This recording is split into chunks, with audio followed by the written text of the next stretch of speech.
ये कहानी पुराने ज़माने की है, जब महंगाई नहीं थी। तब एक सम्राट हुआ जिसके पास धन संपत्ति, शानो शौकत, किसी चीज़ की कोई कमी नहीं थी।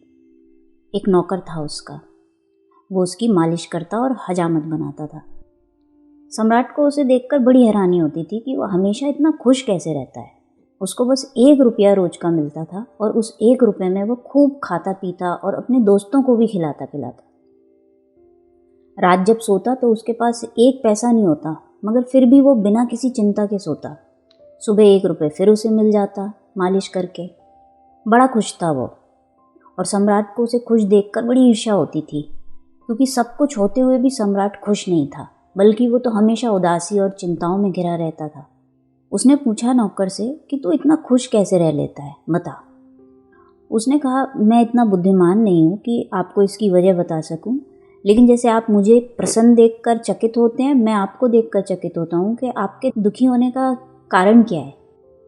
मेरे पास तो कुछ भी नहीं है और मैं फिर भी सुखी हूँ, आपके पास सब है और आप सुखी नहीं हो।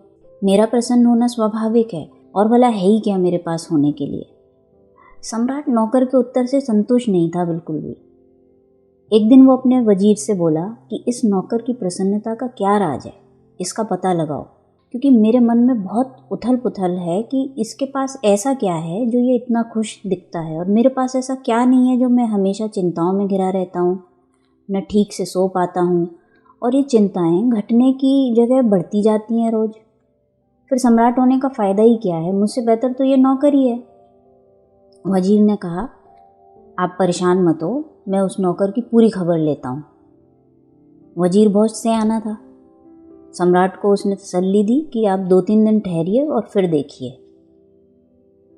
वो 99 रुपये एक थैली में रखकर रात को नौकर के घर में फेंक आया। जब सुबह नौकर उठा तो उसने 99 गिने।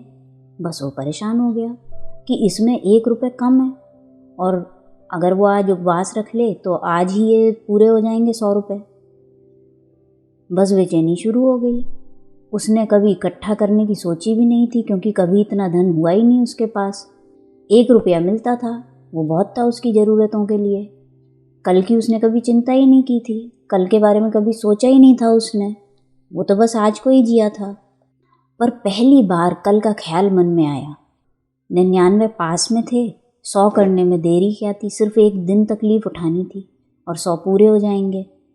उसने दूसरे दिन उपवास रख लिया।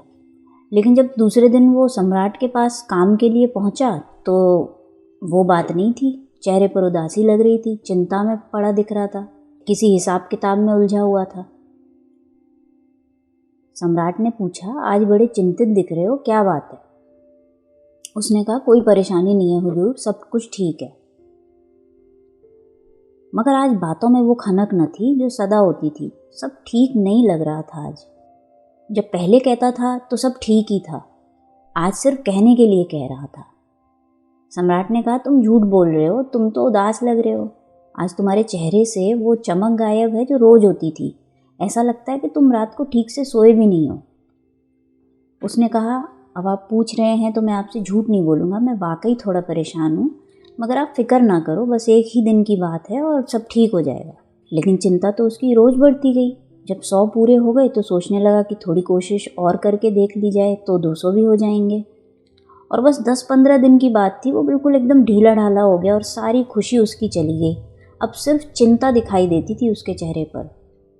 सम्राट ने उससे कहा कि आखिर मामला क्या है, क्या हुआ, क्या है तुमको, मुझे बताओ, कहीं मेरे वजीर ने कुछ किया तो नहीं है? ये सुन के वो चौंक गया और बोला, मैं समझा नहीं, आपका वजीर? फिर समझ आया उसे सारा खेल कि कैसे उसके घर अचानक वो 99 रुपये की थैली आई और कैसे वो उस दिन से मुश्किल में पड़ता चला गया। हमारे जीवन में भी बस यही चिंताएं हैं भविष्य को लेकर, और बस इसी को बेहतरीन बनाने की फिक्र में हम आज का सुख यूं ही नज़रअंदाज किए चले जाते हैं। आज इस पल को जी भर के जीना हमें याद ही नहीं रह पाता। बस इसी गणित में उलझे रहते हैं कि धन संपत्ति दुगनी चौगनी कैसे हो। सुख की परिभाषा ही ठीक से नहीं समझते अब हम। अगर आज इस कहानी को सुनने के बाद ये ख्याल आया हो आपको तो खुशी होगी मुझे।